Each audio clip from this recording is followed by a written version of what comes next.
நமச்சிவாய். ஜெய் வராய். உலகம் முழுவதும் வாழக்கூடிய சர்வம் டிவி நேயர்கள் அனைவருக்கும் உங்கள் தாம்பரம் வாராகி ஈசனேசன் சுவாமியுடைய நல்லாசிகள், வாழ்த்துக்கள். ஜெய் வராகி, ஜெய் ஜெய் வராய். சனிப்பெயர்ச்சி 2026.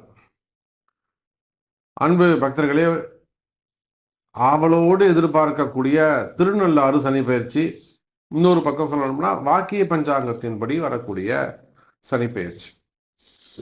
இந்த பேரை கேட்டாலே நமக்கெல்லாம் மனசுக்குள்ள ஏதோ ஒரு உணர்வு, ஒரு ஃப்ரெஷ்னஸ் வந்த மாதிரி.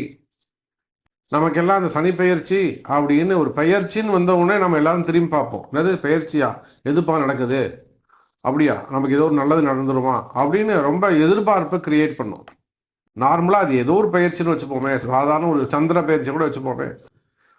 பயிற்சின்னு அந்த நேமை கேள்விப்பட்டோன்னே சட்டுன்னு திரும்பி பார்ப்போம், நமக்கு ஏதாவது ஒரு நல்லது நடந்துருமா அப்படின்னு சொல்லிட்டு ஒரு இன்ட்ரெஸ்ட். அதில் முக்கியமான கிரகம் சனி பகவான். சனி பயிற்சி எப்போ நடக்குது? மார்ச் மாதம் 6ஆம் தேதி நடைபெறுகிறது. இது திருநள்ளாறு சனி பயிற்சி, வாக்கிய பஞ்சாங்கத்தின் நடக்கக்கூடிய சனி பயிற்சி. இதுதான் ஜெயிக்கும். ஏன் ஜெயிக்கும் அப்படின்னாக்கா, பொதுவாக நீங்கள் திருக்கணிதன் படி ஜாதகம் பார்த்தாலுமே கூட ஒரு பரிகாரம் சொல்கிறாங்கனாக்கா அதை கோவிலை பேஸ் பண்ணி தான் சொல்லுவாங்க. அந்த கோவில்லாம் இந்த வாக்கிய பஞ்சாங்கத்தின் பேஸில் தான், அடிப்படையில் தான் பூஜைகள்லாம் ஆகமங்கள்லாம் நடக்குது. இன்னைக்கும் உலகம் முழுவதும் ஆகமங்கள் வாக்கிய பஞ்சாங்கத்தின்படி தான் பூஜைகள்லாம் நடக்குது. சில கோவில் நட்சத்திர அடிப்படையில் நடக்கும், சில கோவில்களில் திதிகளை அடிப்படையாக கொண்டு நடக்கும். இப்போ சிதம்பரம் நடராஜர் கோவில் எடுத்துட்டீங்கன்னாக்கா 3 திதி 3 நட்சத்திரம் நடராஜர் அபிஷேகம். அப்போ அதை போல மாசி மாதம் 22ஆம் தேதி மார்ச் 2026 மார்ச் 6ஆம் தேதி வெள்ளிக்கிழமை அன்றைய தினம் காத்தால 8:25 மணிக்கு பூரட்டாதி நட்சத்திரம் 3வது பாதத்திலிருந்து பூரட்டாதி நட்சத்திரம் 4வது பாதத்திற்கு சனி பகவான் பெயர்ச்சி அடைகிறார். மீனராசிக்கு பிரவேசிக்கிறார். நமச்சிவாய். அன்பு பக்தர்களே, இப்போ இந்த 7.5 சனி எப்போன்னு நம்ம பார்த்துட்டோம். மார்ச் மாதம் 6ஆம் தேதின்னு நம்ம பார்த்துட்டோம். காத்தால 8:30 மணிக்கு சனி பகவான் பயிற்சியார். ஸோ இன்ட்ரோ நம்ம பேசிட்டேன். இப்போது 7.5 சனி யாருக்கெல்லாம் ஆரம்பம்? யாரெல்லாம் இந்த 7.5 சனியிலிருந்து ரிலீஸ் ஆகிறாங்க, இந்த 7.5 சனியுடைய கஷ்டத்துலேருந்து யாரெல்லாம் வெளியில் போகிறாங்க, யாரெல்லாம் உள்ளே வராங்க? ஒரு ஆஃபீஸருக்கு ஒரு ஃபைல் எடுத்துகிட்டு வராங்க, சில கோப்புகள் பார்த்துட்டு அவங்க சைன் பண்ணி கொடுத்துட்டாருன்னா இவங்களாம் வெளியில் போயிடுவாங்க, அடுத்த டாக்குமெண்ட் உள்ளே வரும். இதை போல் இந்த சனி பகவான் இடத்துல யாரெல்லாம் உள்ளே வர போகிறாங்க, யாரெல்லாம் சனி பகவான்கிட்டருந்து வெளியில் போக போகிறாங்க? முதல்ல வெளியில் போகக்கூடிய ஆளுங்களாம் நம்ம பார்த்துருவோம். ஃபஸ்ட்டு கடகராசி அன்பர்கள் இந்த அஷ்டம சனியிலிருந்து கம்ப்ளீட்டாக வெளியில் வராங்க. நான் அந்த இன்ட்ரோவில் சொன்னது தான், திருக்கணிதம் வாக்கியம் ஒரு கன்ஃபியூஷன்ஸ் இருந்தது. ஸோ அந்த கன்ஃபியூஷன்ஸ் கிளியர் ஆகிட்டு கடகராசி அன்பர்கள் முழுமையாக அந்த அஷ்டம சனியிலிருந்து வெளியில் வராங்க. அதே போல் சிம்ம ராசி அன்பர்கள் கம்ப்ளீட்டாக கண்டகச்சனியிலேருந்து வெளியில் வராங்க. அவங்களுக்கு அஷ்டம சனி ஆரம்பிக்கப்போகுது. இப்போ சிம்ம ராசிக்கு மட்டும்தான் ட்ரபுள். ஏன்னு கேட்டிங்கன்னா, ஏற்கனவே கண்டகச்சனியில் இருக்கக்கூடியவர்கள் கண்டகசனி ஒரு சனி கம்ப்ளீட் ஆகிடுச்சு. சரி, சனி முடிஞ்சதுன்னு பார்க்கலான்னாக்கா கொஞ்சம் தூரம் போன தம்பி ஒரு நிமிஷம் இங்கே வாங்க, நீ அதை காமிக்கவே இல்லையன்ட்டா அப்படின்னு சனி திருப்பி கூப்பிட்டு பேசினா எப்படி இருக்கும்? அதுபோல் அந்த சிம்ம ராசிக்கு மட்டும் கண்டகச்சனி கம்ப்ளீட் ஆனாலும் மீண்டும் அஷ்டம சனி ஆரம்பம்.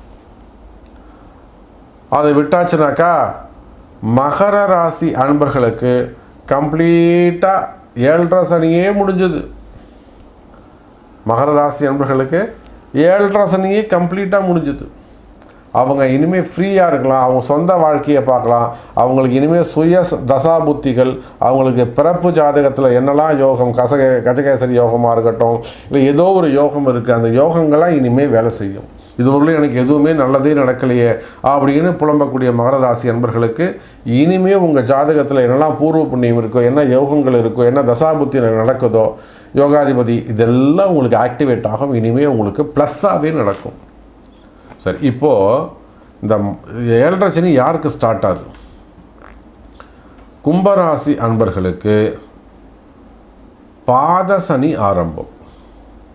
கும்பராசி அன்பர்களுக்கு அது வந்து மைல்டாக தான் இருக்கும். ஒரு 25% தான் உங்களுக்கு பாதிப்பு. 75% கும்பராசிக்கு ஓகே, நல்லதே நடக்கும். ஜஸ்ட் 25% தான் ட்ரபுள் இருக்கும். 75% வெற்றி கும்பராசிக்கு உண்டு. காரணம் உங்களுக்கு பாத சனி. கவனம் தேவை என்பதிலே ஜன்ம சனி யாருக்கு? மீனராசி அன்பர்களுக்கு ஜன்ம சனி நடக்கின்றது.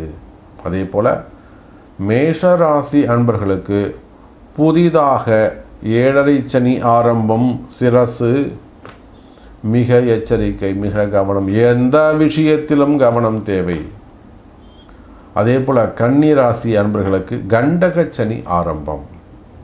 அப்போது ஓவராலாக சிம்மம், கன்னி, தனுசு, கும்பம், மீனம், மேஷம், இந்த 7 ராசி அன்பர்களும் சனியுடைய பிடியில் இருக்கிறார்கள். முழுமையான பலன்களை ப்ரீஃபாக நம்ம உள்ளே பார்க்கலாம். பாருங்கள். இன்னும் கரெக்டாக சொல்லணும் சாமி, எனக்கு நீங்கள் சொல்கிறதே எனக்கு 90% இருக்குது. ஸோ இன்னும் கூட என்ன நான் அக்யூரேட்டாக தெரிஞ்சுக்கணும் அப்படின்னாக்கா அதுக்கு உங்கள் பிறப்பு ஜாதகம் தான் பேசும். வேர்ல்டு வைட் நீங்கள் எங்கே இருந்தாலும் சரி தான் உங்களுடைய பிறப்பு ஜாதகத்தை கொண்டு தொடர்பு கொள்வீர்களே. ஆனால் உங்களுடைய எல்லா சந்தேகங்களுக்கும் நெக்ஸ்ட் ஒரு 2.5 வருஷம் இந்த சனி பெயர்ச்சால் இப்போ உங்களுக்கு என்ன வேணும், இப்போ உங்களுக்கு என்ன நடக்கணும், எந்த பிரச்சனையாக இருந்தாலும் தீர்வு காணப்படும், அதற்கான உரிய பரிகாரங்கள் சொல்லப்படும் என்பதை சொல்லிக்கொண்டு மீண்டும் ஒரு அற்புதமான பதிவில் உங்களை சந்திக்கிறேன். நன்றி. நமச்சிவாயம். ஜெய் வராகி. ஜெய் ஜெய் வராகி.